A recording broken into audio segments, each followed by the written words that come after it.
Hello বন্ধুগণ, আশা করি সবাই ভালো আছেন। আমি সাইলাস হালদার, সবাইকে আমার ডাটা সায়েন্স বাংলা চ্যানেলে স্বাগত জানাচ্ছি।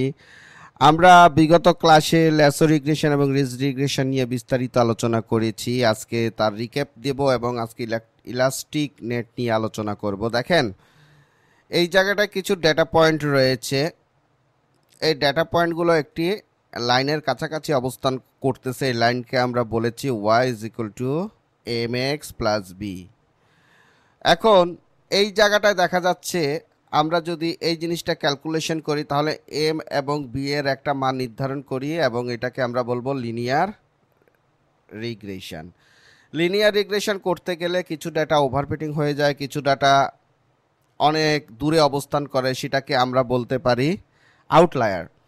তো এগুলোর ক্ষেত্রে আমাদের অনেক সমস্যা হচ্ছে, বিশেষ করে এমএসসি নির্ধারণের ক্ষেত্রে। তখন আমরা এই ওভারফিটিংকে রিমুভ করার জন্য, অর্থাৎ অতিরিক্ত যে ফিচার রয়েছে এই ফিচারগুলোকে কমিয়ে আনার জন্য, যেগুলো প্রেডিকশনের কাছাকাছি খুব কাছাকাছি অবস্থান করতেছে বা যেগুলোর ভ্যালু জিরো হয়ে যাচ্ছে, সেগুলোকে আমরা বাদ দেওয়ার সিদ্ধান্ত নিলাম। সেজন্য আমাদের কাছে আসলো ল্যাসো রিগ্রেশন।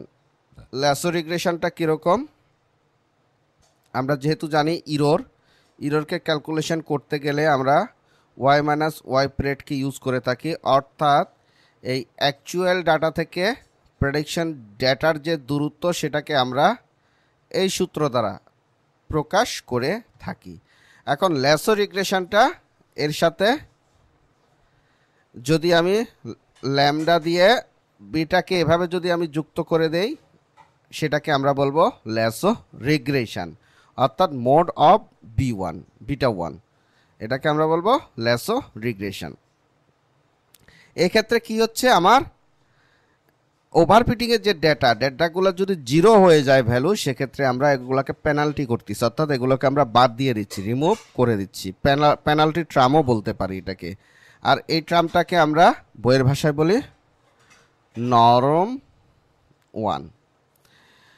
তো যখন আমরা এটা সমাধান করলাম, ওভারফিটিংটা সমাধান করলাম, এরপরে দেখা গেল যে একটু আউটলায়ার বিদ্যমান। এই আউটলায়ারগুলোকে আমি কিভাবে সমাধান করব? সে আউটলায়ারকে সমাধান করার জন্য আমরা আরও একটা সূত্র আবিষ্কার করলাম, সেটা হচ্ছে গিয়া রিজ রিগ্রেশন। তো রিজ রিগ্রেশনকে আমার ব্যবহার করতে গেলে আমরা কিভাবে ব্যবহার করি? Y minus Y pred plus lambda beta one whole square, এই সূত্রটা ইউজ করি। এটাকে আমরা বলি নরম টু। এখন দেখেন, দুটো জিনিসকে এখানে সমাধান করতে হয়। এগুলো হচ্ছে অ্যাকচুয়াল ভ্যালু। এই অ্যাকচুয়াল ভ্যালুগুলো প্রেডিকশন ডাটার একটু কাছাকাছি অবস্থান করলে আমরা বলি যে এটা পারফেক্ট, ঠিক আছে, এর অ্যাজাম্পশনটা পারফেক্ট, ভালোভাবে প্রেডিকশন করা যাবে। কিন্তু যখন ওভারফিটিং কিংবা আউটলায়ার বিদ্যমান থাকে, তখন এগুলোকে রিমুভ করার জন্য বা মিনিমাইজ করার জন্য আমার প্রয়োজন হয় দুটো রিগ্রেশন, একটা হচ্ছে ল্যাসো রিগ্রেশন আর একটা হচ্ছে রিজ রিগ্রেশন। তো কারণ আমরা বায়াস ভ্যারিয়েন্স ট্রেড অফে দেখেছি কিভাবে ওভারফিটিং এবং আন্ডারফিটিং হয়। তো এগুলোকে সমাধানের জন্য আমরা দুটো পদ্ধতি অবলম্বন করে থাকি। এছাড়াও স্কেলিং আছে, বিভিন্ন ওয়ে আছে, সেগুলো আমরা দেখাবো ইন ফিউচারে। তো এখানে দেখেন, তো এই দুটোকে আমরা আলাদাভাবে ক্যালকুলেশন করে তারপরে কিন্তু একটা পর্যায়ে আসতে হয়। এখন এই আলাদাভাবে যদি আমরা করি তাহলে প্রোগ্রামটা, অনেক বড় বড় প্রোগ্রাম করতেছি আমরা, আসলে নোট রাখা বা ট্র্যাকে রাখা খুবই কষ্টসাধ্য হয়ে পড়ে আমাদের পক্ষে, তাই না?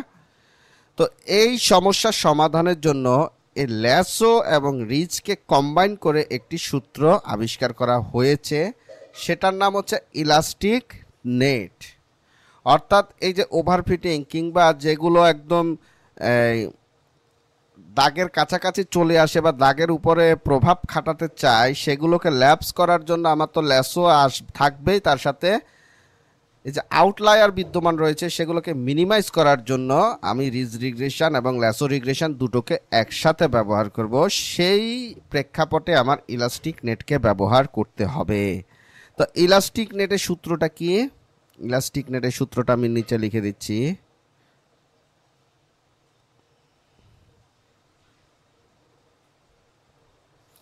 ইলাস্টিক নেটের সূত্রটা হবে এরকম, ওয়াই মাইনাস ওয়াই প্রেড plus lambda B plus lambda, এটা বি1 দিলাম, ল্যামডা বি1 বিটা1 হোল স্কয়ার। দেখেন এখানে কিন্তু মোড অবস্থা রয়েছে, এটা কিন্তু মোড, হ্যাঁ, এই জায়গাটায় কিন্তু রয়েছে স্কয়ার, ঠিক আছে।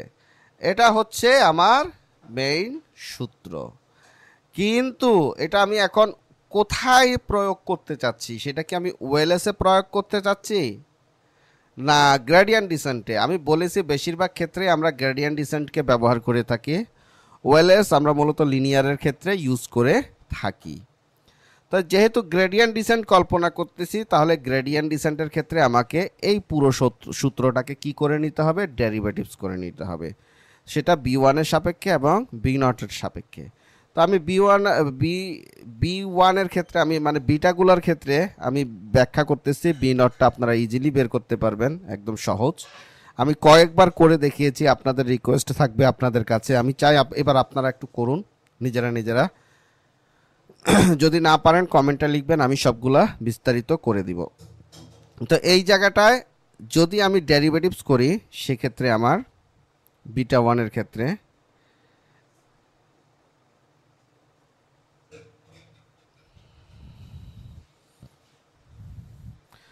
ক্ষেত্রে যদি আমরা ডেরিভেটিভ করি, তাহলে আমার সূত্রটা আসতেছে এরকম, -2 I is equal to 1 by n x1 y1 minus yi minus beta naught plus beta 1 x1। আশা করি বুঝতে পেরেছেন। এখন এটা কিন্তু আমার কি হলো, কিসের সূত্র? এই সূত্রটা কোথা থেকে আসছে? কারণ আমরা জানি y is equal to mx plus b, সুতরাং y minus y prayed is equal to y বলবৎ থাকবে, আর y প্রেডের জায়গায় মাইনাস mx প্লাস b। যেহেতু আমরা মাল্টিপল লিনিয়ার রিগ্রেশন নিয়ে কাজ করতেছি, সুতরাং আমরা এভাবে লিখতে পারি y মাইনাস mx এর জায়গায় আমরা এভাবে লিখব বিটা নটটা হচ্ছে b, হ্যাঁ, আর mx এর জায়গায় আমরা এভাবে লিখতে পারি বিটা 1 x1। আশা করি বুঝতে পেরেছেন। ওকে, তো ডেরিভেটিভস করার পরে এই জিনিসটা আসতেছে, সেটা কি লিনিয়ার রিগ্রেশনের ক্ষেত্রে, হ্যাঁ। তো এর সাথে আমার ইলাস্টিক নেটটা যোগ করে দিতে হবে। তো ইলাস্টিক নেটের ক্ষেত্রে এই দুটো জিনিসের বিদ্যমান রয়েছে, এই দুটো জিনিসকে আমি যোগ করে দেই।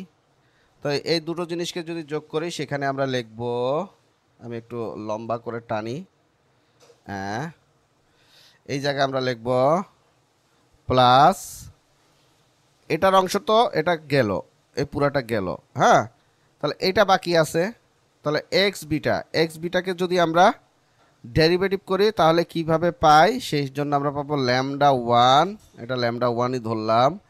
এখানে বিটা, মোড অফ বিটা 1কে যদি আমরা ডেরিভেটিভ করি, তাহলে আমরা পাবো সাইন বিটা 1, যেটা আমি ল্যাসোতে করে দেখিয়েছি, ঠিক আছে। আর এখানে উপরে 2 আছে, 2 আগে চলে আসবে, এটাকে আমরা λ2 বলবো। তারপর এখানে বিটা 1 আছে, বিটা 1 থাকবে। তা এটা হচ্ছে ডেরিভেটিভ করে সূত্র পেয়েছি। এখন আমি আপনাদের কাছে রিকোয়েস্ট করব, আমি প্রোগ্রামিংয়ের মাধ্যমে দেখাবো অবশ্য, আপনারা যে কোনো একটা ডেটাসেট পরিকল্পনা করে এই সূত্রের মধ্যে আপনারা ফেলে এটাকে আপনারা ক্যালকুলেশন করবেন। শুধু এই সূত্রের মধ্যে ফেললেই হবে, কেননা আমি ল্যাসো এবং রিজ রিগ্রেশন খুব ভালোভাবে বিস্তারিত ব্যাখ্যা করেছি। আপনারা যদি ওই সূত্রটা দেখেন, তাহলে এই জিনিসটা আপনাদের কাছে কিছুই না। আর যদি একান্তই না পারেন, তাহলে অবশ্যই কমেন্টে লিখবেন, আমি এই জিনিসটা নিয়ে একটা ডেটাসেট ম্যাথমেটিক্স আকারে ক্যালকুলেশন করে দেখাবো।